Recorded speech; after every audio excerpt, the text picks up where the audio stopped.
RTL Matin. Z comme Zemmour. Bonjour Éric Zemmour. Bonjour. Bon, alors évidemment, on ne va pas revenir sur les détails de ce feuilleton grotesque des Bleus en Afrique du Sud depuis jeudi soir. Ça serait tellement long que votre chronique serait déjà terminée. Mais arrêtons-nous sur les acteurs. Galerie de personnages comme Brel l'a adressé en chantant ces gens-là. Oui, d'abord, il y a Domenech, un médiocre qui n'a jamais gagné un titre, ni en tant que joueur, encore moins en tant qu'entraîneur. Pas une idée, encore moins d'autorité. Le roi de la petite phrase qu'il croit drôle, mais il n'est que ridicule. Le plus mauvais depuis Louis XVI, avait dit Cantona. Et encore, Louis XVI, lui, est resté digne sur l'échafaud. C'est le sélectionneur, mais chez ces gens-là, on dit le coach.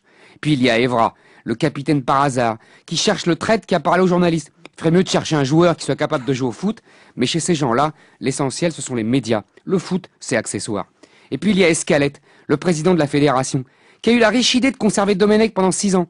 Un dirigeant avec un flair comme ça, qui trouve qu'Anelka est parti avec dignité.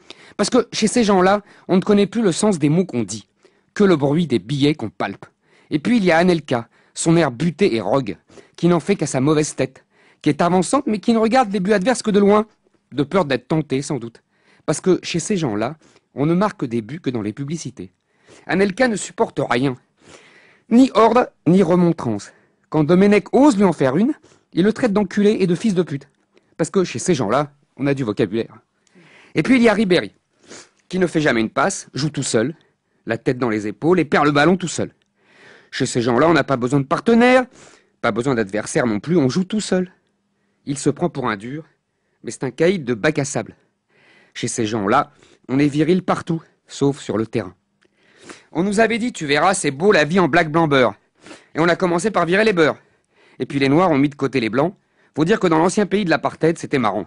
Et puis les Antillais se sont posés aux Africains. Les musulmans convertis, comme Ribéry, Abidal, Anelka, ont imposé leurs lois. Gourcuff a été mis à l'amende, comme les premiers de la classe dans certains quartiers de banlieue. Faut dire, il abusait, Gourcuff. Trop poli, il ne disait pas enculé à toutes les phrases. Et en plus, il voulait faire des passes et tirer de bons coups francs. Chez ces gens-là, les coups francs servent seulement à rendre la balle gentiment au gardien, et on ne fait jamais plus de 3 passes. D'ailleurs, on ne sait pas compter jusqu'à 4, sauf pour le nombre de Ferrari. On les appelle les bleus. Le blanc et le rouge sont délavés à la machine. Quand on leur parle d'amour du maillot, ils font un doigt d'honneur. Chez ces gens-là, on est toujours des modèles d'élégance. On n'ose pas leur parler d'amour du pays, de la France. La Marseillaise, ils ne connaissent pas les paroles. Et la musique n'est pas sur leur iPod. Parce que chez ces gens-là, la France, c'est un pays de bouffons.